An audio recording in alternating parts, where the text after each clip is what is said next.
Cos વિસ્તારમાં સુવિધા એટલે વિકાસ। બોપલ-ગુમા રોડ પર 3 વર્ષથી એએમસીમાં ભળ્યા પણ રોડ રસ્તા ગટર લાઇનની કામગીરી ન કરી।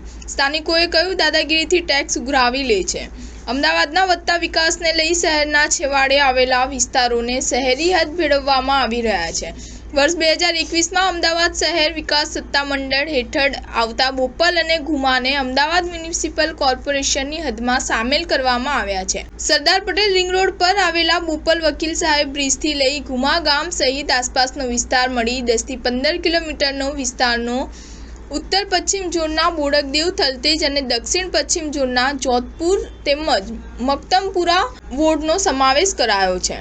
4 વોર્ડને 2 ઝોનમાં સમાવેશ કરવામાં આવેલા બોપલ અને ગુમા વિસ્તારમાં રહેતા 1 લાખથી વધુ નાગરિકોને આજે પણ પૂરતા પ્રમાણમાં રોડ, રસ્તા, પાણી, ગટર લાઇન, લાઇટ સહિતની કેટલીક સેવાઓનો લાભ પૂરતા પ્રમાણમાં મળ્યો નથી। બોપલ વિસ્તારમાં આવેલા બોપલ ગામ તળાવની સામે વર્ષો જૂની સોસાયટી આવેલી છે, જેમાં આજ દિન સુધી ગટર લાઇન પૂરી પાડવામાં આવી નથી।